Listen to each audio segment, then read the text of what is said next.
Okay, good morning dear friends, my dear students and my dear staff members. రోజు క్లాస్లో మనము ఈ నిమి బుక్లో నుంచి ఈ ఫిట్టర్ ట్రేడ్కి సంబంధించినటువంటి థియరీ లెసన్స్ చెప్పుకుంటా ఉన్నాము. నిన్నటి క్లాస్లో మనము డైస్ అనే వాటి గురించి నేర్చుకున్నాము. ఈరోజు అంతకుముందు ట్యాప్స్ కూడా నేర్చుకున్నాము. ఈరోజు క్లాస్లో pipe threads and pipe taps గురించి నేర్చుకుందాం. Pipe threads and pipe taps. ఈ పైప్ థ్రెడ్స్ అనేటివి ఎలా ఉంటాయో చూద్దాం. The standard pipe fittings are threaded to British standard pipe BSP. ఇంతకుముందు మనము థ్రెడ్స్ గురించి నేర్చుకున్నప్పుడు ఈ పైప్ థ్రెడ్స్ అన్నీ కూడా బిఎస్డబ్ల్యూలో ఉంటాయని, బిఎస్డబ్ల్యూకి సంబంధించిన బిఎస్పిలో ఉంటాయని చెప్పేసి నేర్చుకున్నాం. ఇక్కడ కూడా ఈ పైప్ థ్రెడ్స్ అనేటివి బిఎస్పి అంటే బ్రిటిష్ స్టాండర్డ్ పైప్ థ్రెడ్స్కి సంబంధించినటువంటి థ్రెడ్లు అనమాట ఇవి. The internal pipe threads have parallel threads, whereas the external pipe threads have tapered threads as shown in figure. ఇక్కడ మనకు ఏం చెప్తున్నాడంటే ఇంటర్నల్ థ్రెడ్స్ ఏవైతే ఉంటాయో అవి ఫ్లాట్గా ఉంటాయి, ఎక్స్టర్నల్ థ్రెడ్ ఏవైతే ఉంటాయో అవి టేపర్గా ఉంటాయి. ఇక్కడ టేపర్ భాగం మనకు క్లియర్గా కనపడుతూ ఉంటుంది. ఇది ఎక్స్టర్నల్ థ్రెడ్. ఈ ఎక్స్టర్నల్ థ్రెడ్ యొక్క థ్రెడ్ పోర్షన్ వచ్చేసి టేపర్ ఉంటుంది. లోపల ఈ పైప్కు లోపల ఉన్నటువంటి ఇంటర్నల్ థ్రెడ్స్ వచ్చేసి ప్యారలల్గా ఉంటాయి అన్నమాట. సో ఇక్కడ ఈ ఇంటర్నల్ థ్రెడ్స్కి వచ్చేసి internal pipe threads have parallel threads, whereas the external pipes have tapered. అంటే ఎప్పుడైనా కానీ పైప్లకు మనం చూసినామంటే ఎక్స్టర్నల్ థ్రెడ్స్ టేపర్గానే కనపడతాయి. చూస్తేనే అనుకోవచ్చు ఎక్స్టర్నల్ థ్రెడ్స్ కూడా టేపర్గా ఉంటాయని. అయితే పైప్ లోపల ఉన్నటువంటి థ్రెడ్స్ వచ్చేసి ప్యారలల్గా ఉంటాయి. అది గుర్తుపెట్టుకోండి. ఇక్కడ చూపించిన టేపర్ ఎక్స్టర్నల్ థ్రెడ్స్. ఇది వచ్చేసి ఎల్బో అంటే ఎల్ షేప్లో ఉన్నటువంటి ఎల్బో. ఈ భాగం అంతా కూడా పైప్లో ఉన్నటువంటి ఇది పైప్ పోర్షన్. తర్వాత BSP threads, British standard pipe threads. Galvanised iron pipes are available in sizes remaining from ranging from 1/2 inch to 6 inch. Galvanised iron pipes అంటే తెలుసు కదా, జిఐ పైప్స్. ఇంతకుముందు మనము ప్లాస్టిక్ రాకముందు బాగా ఎక్కువ జిఐ పైపులనే వాడేవాళ్ళు. ఇప్పుడు కూడా మనము చాలా చోట్ల చూస్తూ ఉంటాం ఈ జిఐ పైపులు ఎక్కువగా ఉపయోగిస్తూ ఉంటారు. సో ఆ జిఐ పైపులు వాటి యొక్క థ్రెడ్స్ 1/2 inch నుంచి 6 inch వరకు, అంటే 12 mm నుంచి, అంటే ఎంఎంలో చెప్పకూడదు, ఇక్కడ బ్రిటిష్ స్టాండర్డ్ పైప్ థ్రెడ్ కాబట్టి ఇది మనము ఇంచ్ సిస్టంలోనే చెప్పుకోవాలి. కాబట్టి 1/2 inch నుంచి 6 inches వరకు ఈ పైపులకు థ్రెడ్స్ అనేటివి వేస్తారనమాట. In several different wall thicknesses. అంటే ఈ పైపుల యొక్క వాల్ థిక్నెస్ అంటే ఇక్కడ చూపిస్తున్నాడు కదా సెక్షన్ లైన్లు, ఇది పైప్ యొక్క వాల్ థిక్నెస్ అనమాట. ఇది వాల్ థిక్నెస్ అంటే ఆ గోడ మందం, పైప్ యొక్క మందం అనమాట. అది ఆ మందం అనేది రకరకాలుగా ఉంటుంది. ఒక్కో పైప్కు ఒక్కొక్క సైజు, అంటే మనం సెలెక్ట్ చేసుకునే స్ట్రెంగ్త్ని బట్టి, అంటే మనము ఉపయోగించుకునేటువంటి పైపు యొక్క స్ట్రెంగ్త్ ఎంత కావాలనే దాన్ని బట్టి ఆ పైపు యొక్క థిక్నెస్ను మనము మెయింటైన్ తీసుకుంటాం అన్నమాట. The table shows out side diameters and threads per inch from 1/2 inch to 4 inch. ఇక్కడ టేబుల్లో మనకు థ్రెడ్స్ చూపిస్తున్నాడు. అవి ఎంత డయామీటర్కు ఎన్ని థ్రెడ్స్ ఉండాలి 1 inch అనేది టేబుల్లో చూపిస్తున్నాడు అనమాట. చూస్తాం ఆ టేబుల్ కూడా. తర్వాత ఇది ఫిగర్ నెంబర్ 2లో వచ్చేసి ఇది అవుట్ సైడ్ డయామీటర్, ఏ అనేది, బి అనేది ఇంటర్నల్ థ్రెడ్. ఇక్కడ బి అనేది ఇక్కడ టేపర్ స్టార్ట్ అయినటువంటి పోర్షన్లో చూపిస్తున్నాడు B. The next 2 threads have full formed bottom but that tops. ఇక్కడ ఫస్ట్ 2 థ్రెడ్లు, వచ్చే the next 2 threads have fully formed bottoms but that tops. ఇక్కడ బాటంలో ఈ 2 threadల వరకు ఫుల్గా థ్రెడ్లు ఉన్నాయి ఇక్కడ పూర్తిగా. అదే చూపిస్తున్నాడు అక్కడ బి పోర్షన్. ఈ బి పోర్షన్ అనేది బాటంలో పూర్తిగా థ్రెడ్లు ఉన్నాయని చూపిస్తున్నాడు. The last 4 threads have flat tops and bottoms. లాస్ట్లో ఉన్నటువంటి 4 థ్రెడ్లు, 1 2 3 4, ఈ 4 థ్రెడ్లు ఫ్లాట్గా ఉంటాయి అన్నమాట. ఎక్కువ థ్రెడ్ షార్ప్గా లేకుండా ఇదొకటి ఇదొకటి ఇదొకటి ఇదొకటి 4 థ్రెడ్లు ఫ్లాట్గా ఉంటాయని చూపిస్తున్నాడు అనమాట. ఫ్లాట్ బాటమ్స్ లాగా ఉంటాయి అన్నమాట. తర్వాత సీలింగ్ పైప్ జాయింట్ను సీలింగ్ చేసే విధానం. Figure 3 shows that the pipe has several fully formed threads at the end. చూద్దాం ఈ ఫిగర్ నెంబర్ 3 అనేది. ఇక్కడ ఫుల్గా ఫామ్ అయినటువంటి థ్రెడ్స్ చూపిస్తూ ఉన్నాడు అనమాట. ఏ పోర్షన్లో టేపర్ ఉంది, బి పోర్షన్లో లైట్గా టేపర్ ఉంది, సి పోర్షన్లో ఫ్లాట్ ఉంది. The pipe joint shown in figure 4 consist of the following. Figure 4లో ఉన్నటువంటి ఏంటేంటి ఉన్నాయనేది ఇక్కడ చూపిస్తున్నాడు అనమాట. ఒకటోది వచ్చేసి parallel female thread, tapered male thread, hemp packing అంటే ఏంది, ఇక్కడ ఇది వచ్చేసి ఫీమేల్ యొక్క పోర్షను, ఇది ఫీమేల్ యొక్క పోర్షను, అంటే మెయిల్ పోర్షన్, ఫీమేల్ పోర్షన్.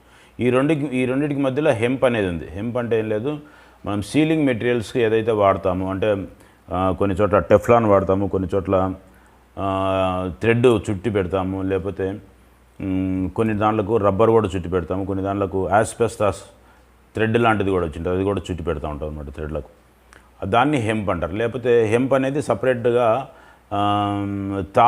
తారుతో తయారు చేసినటువంటి థ్రెడ్ను హెంప్ అని చెప్పేసి అంటారు. అట్లా అవి థ్రెడ్కు అంటే మరొక మధ్యలో ఉన్నటువంటి గ్యాప్లలో ఈ చుట్టింటారు అనమాట. ఎందుకంటే లీకేజీలు ఎక్కడ ఉండకుండా ఆ విధంగా సీలింగ్ చేస్తారనమాట. ఆ సీలింగ్ అనేది మనకు important.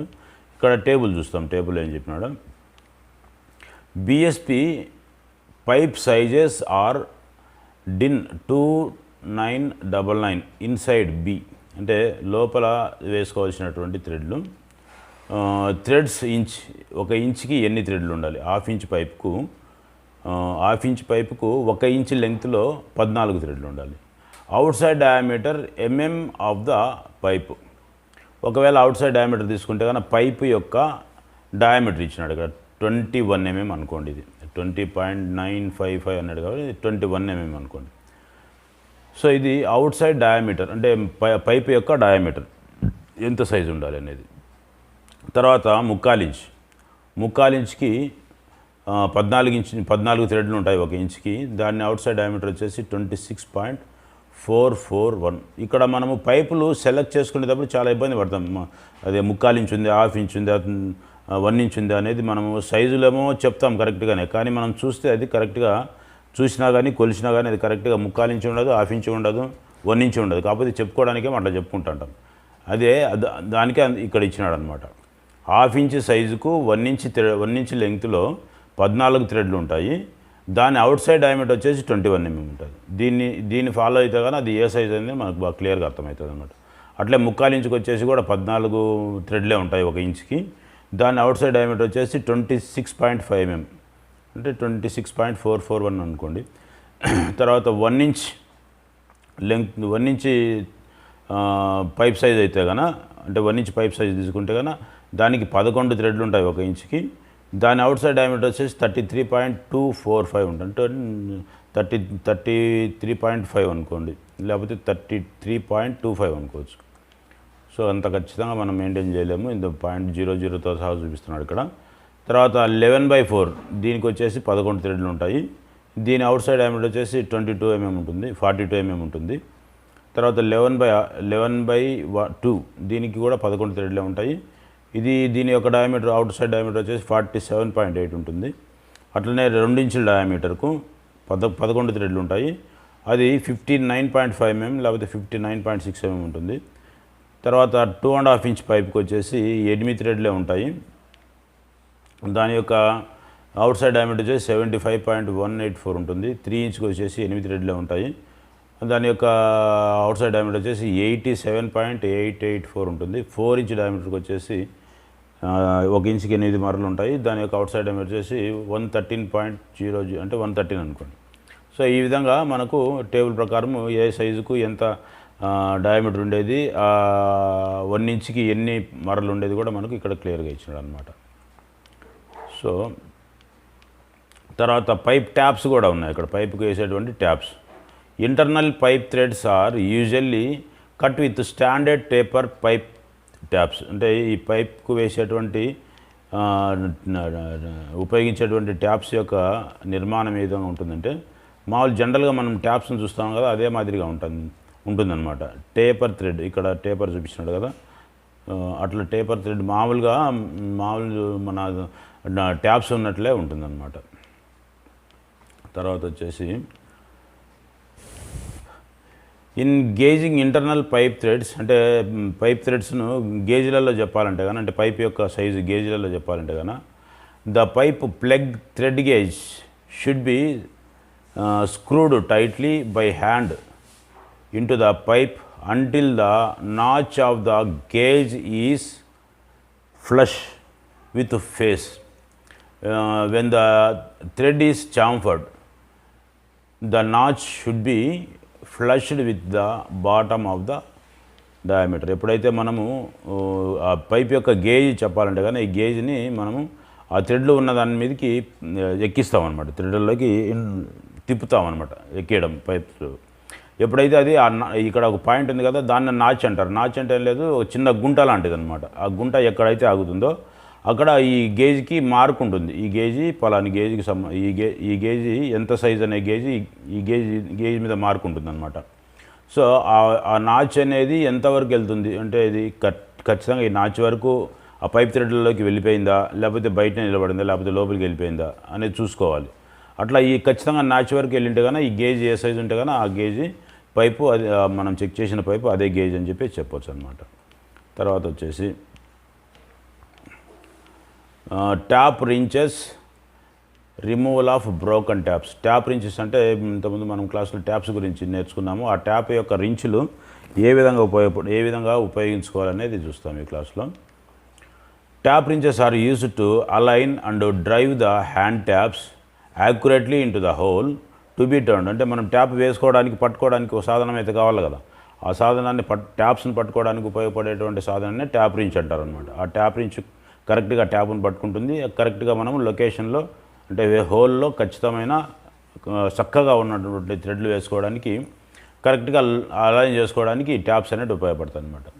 Tap wrenches are of different types such as double ended, adjustable wrench, T handle tap wrench, solid tap wrench etcetera. అంటే ఈ రకరకాల ట్యాప్ రించెస్ ఉన్నాయన్నమాట. వాటిలో different types such as double end అంటే రెండు వైపులా ఎండ్స్ కలిగినటువంటి రించ్ ఒకటి, తర్వాత రించ్ అడ్జస్టబుల్ చేసుకోవడానికి అనుకూలంగా ఒకటి, తర్వాత టీ హ్యాండిల్ కలిగినటువంటి ట్యాప్ రించ్ ఒకటి, తర్వాత సాలిడ్ ట్యాప్ రించ్ ఒకటి. సో ఫస్ట్ మనము double ended adjustable tap wrench or bar type tap wrench. ఇది జనరల్గా మనం అందరం వాడేటువంటి ఈ ట్యాప్ రించ్ అనమాట. ఇది ఈ ట్యాప్ను ఇక్కడ సెట్ చేసుకొని ఈ హ్యాండిల్స్ తోటి మనం ట్యాప్ను తిప్పుతూ ఉంటాం అనమాట. దీన్ని double ended adjustable tap wrench అంటారు, లేకపోతే కన్నా బార్ టైప్ ట్యాప్ రించ్ అని చెప్పేసి కూడా అంటారు. యాక్చువల్గా మనం ఎక్కువ డబల్ ఎండెడ్ ట్యాప్ రించ్ అని అంటాం, లేకపోతే ఉట్టి ట్యాప్ రించ్ అని అంటాం. డబల్ ఎండ్ అనను ఏమనము. కాకపోతే దీని ఒరిజినల్ ఏమొచ్చేసి డబల్ ఎండెడ్ ట్యాప్ రించ్, లేకపోతే బార్ టైప్ ట్యాప్ రించ్, అంటే పొడవుగా ఉంటుంది కాబట్టి. This is the most commonly used type of tap wrench. It is available in various sizes 175 to 250, 350 mm. అంటే ఈ రేంజ్లలో ఉంటాయి అనమాట. ఒక సైజ్ వచ్చేసి 175 mm లెంగ్త్లో ఉంటుంది, ఒక సైజ్ వచ్చేసి 250 లెంగ్త్లో ఉంటుంది, ఒక సైజ్ వచ్చేసి 350 లెంగ్త్లో ఉంటుంది. అంటే అట్లా మూడు రకాలుగా ఈ ట్యాప్ రించులు దొరుకుతాయి. These tap wrenches are more suitable for large diameter taps. ఎక్కువ పెద్ద డయామీటర్లు కలిగినటువంటి థ్రెడ్లు వేసుకోవాలంటే కన్నా పెద్ద ట్యాప్స్ని తిప్పుకోవడానికి ఇట్లాంటి ట్యాప్ రించులను ఉపయోగిస్తామన్నమాట. And can be used in open place where there is no obstruction to turn the tap. అంటే బయట ప్రాంతాలు అంటే ఎక్కడైతే పెద్ద ఆబ్జెక్ట్స్ ఉంటాయో వాటి మీద అవి ఎలాంటి డిస్టర్బెన్స్ లేదనుకోండి చుట్టూ ప్రాంతాల్లో, అక్కడంతా ఎక్కడ హోల్లో మనం ట్యాప్ వేయాలనో ఆ ప్రాంతంలో ఈ ట్యాప్ రించ్ని బాగా ఆనందంగా వాడుకోవడానికి మంచి స్పేస్ ఉంటుందన్నమాట. ఎక్కువ స్పేస్లలో ఈ పైప్ రించ్ ఇట్లాంటి ట్యాప్ రించ్లను ఉపయోగించుకోవచ్చు అనమాట. It is important to select that correct size of wrench. అంటే మనము ఈ రించ్ని సెలెక్ట్ చేసుకునేటప్పుడు కరెక్ట్గా ఏ సైజ్ తీసుకోవాలనేది మనం జాగ్రత్తగా సెలెక్ట్ చేసుకోవాలన్నమాట. ఎందుకంటే ఒక్కోసారి 3 mm ట్యాప్స్ కానీ 4 mm అంటే 5 mm లోపల ఉన్నటువంటి ట్యాప్స్ను ఉపయోగించుకునేటప్పుడు దానికి సెలెక్ట్ చేసుకోవాల్సినటువంటి ట్యాప్ రించ్ వచ్చేసి చిన్నది ఉండాలి, పెద్దది తీసుకోకూడదు. ఒకవేళ పెద్ద ట్యాప్ రించులు లావ ట్యాప్ రించులు వేసేటప్పుడు దానికి పెద్దదే ట్యాప్ రించ్ తీసుకోవాలి, చిన్నది తీసుకోకూడదు. ఒకవేళ చిన్నదానికి పెద్దది తీసుకున్నాం అనుకోండి, ఆ బరువుకి ఆ ట్యాప్ ఇరిగిపోయేదానికి ఆస్కారం ఉంటుంది. ఒకవేళ పెద్ద ట్యాప్కు చిన్న ట్యాప్ రించ్ తీసుకున్నాం అనుకోండి, ఆ ట్యాప్ తిప్పడానికి చేత కాదు. సో అట్లా కరెక్ట్ సైజు ట్యాప్ రించ్ని సెలెక్ట్ చేసుకోవడం అనేది ఇంపార్టెంట్ అనమాట. అదొకటి. తర్వాత టీ హ్యాండిల్ ట్యాప్ రించ్, ఇది మనకు డ్రిల్ చెక్ ఏ విధంగా ఉంటుందో అట్లా ఉంటుందన్నమాట. ఇక్కడ ఈ పోర్షన్లో కింద జాస్ ఉంటాయి రెండు, ఈ జాస్లలో ఈ రెండు జాస్ అనమాట, ఈ పక్క ఒక జాస్, ఈ పక్క ఒక జాస్. ఇవి క్లోజ్ అయినప్పుడు ఈ స్క్వేర్ షేప్ కనపడుతుంది. ఈ స్క్వేర్ షేప్లో ట్యాప్ హెడ్ అనేది ఎంటర్ అయి కూర్చుంటుంది. ఇది మామూలుగా హ్యాండిల్. దీంట్లో మామూలుగా చిన్న చిన్న ట్యాప్స్ను తిప్పుకోవడానికి ఉపయోగపడేది టీ హ్యాండిల్ అనమాట. ఇది చిన్న చిన్నవి తిప్పుకోవడానికి ఉపయోగపడేది. These are small adjustable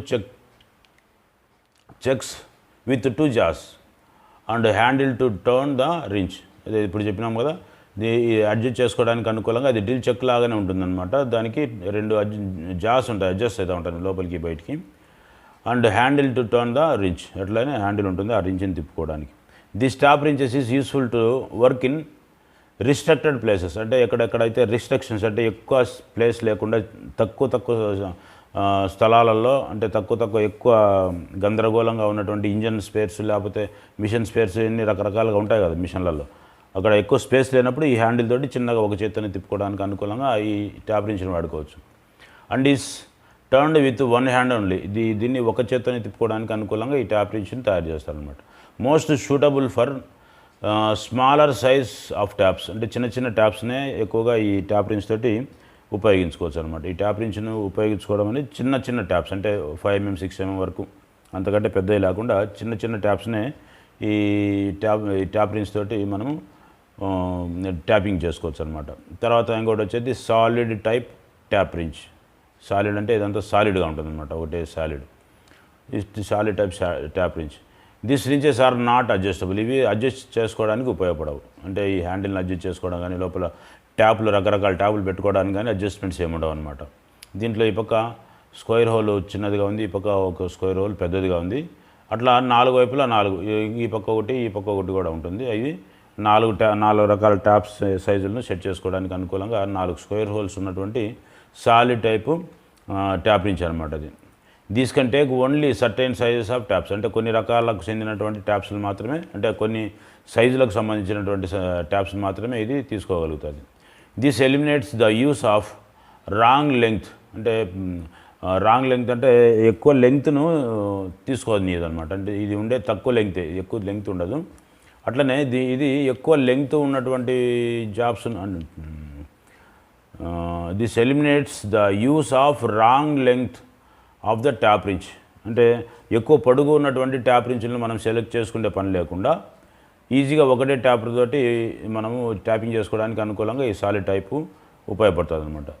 and those prevents damage to the taps, అట్లనే ట్యాప్స్ డ్యామేజ్ కాకుండా కూడా ఇది కాపాడుతూ ఉంటుందన్నమాట. తర్వాత మెటీరియల్, ఈ ట్యాప్ రించ్లకు ఉపయోగపడేటువంటి material made from a single piece of solid cast iron, దీన్ని సింగిల్ పీస్ క్యాస్ట్ ఐరన్తో తయారు చేస్తారనమాట. ఆర్ స్టీల్, క్యాస్ట్ ఐరన్తో కానీ లేకపోతే స్టీల్తో కానీ తయారు చేస్తారు. అట్లనే cast iron and steels are used because of strong, అంటే క్యాస్ట్ ఐరన్ మళ్ళీ స్టీల్ రెండు కూడా ఉపయోగించి ఈ ట్యాప్ రించ్ని తయారు చేస్తారు, అది బాగా స్ట్రాంగ్గా ఉండడానికి. అట్లనే durable and unlikely to DPharm under pressure, అంటే ఒకవేళ మనం ఎక్కువ ప్రెజర్ ఇచ్చినా కూడా ఆ ప్రెజర్కు అది డీఫామ్ అంటే బెండ్ కావడం కానీ లేకపోతే తిరిగిపోవడం కానీ జరగకుండా ఈ స్టీల్స్తో కానీ క్యాస్ట్ ఐరన్తో కానీ లేకపోతే స్టీల్ క్యాస్ట్ ఐరన్ రెండు కలిపి కానీ ఈ ట్యాప్ రించెస్ను తయారు చేస్తారనమాట. Okay friends, thank you. ఈ క్లాస్ అయిపోయింది. ఈ క్లాస్ మీకు బాగా అర్థమైంది అనుకుంటున్నాను. ఈ క్లాస్ బాగా అర్థమైన తర్వాత మీరు ఈ ఛానల్ను ఒకసారి షేర్ చేయండి, అట్లనే సబ్స్క్రైబ్ చేయండి. తర్వాత క్లాస్ మనము ట్యాప్స్ ఇరిగిపోయిన తర్వాత వాటిని ఎట్లా బయటికి తీయాలనేది చూస్తాం. Removing broken taps. Okay, thank you brother, thank you sir.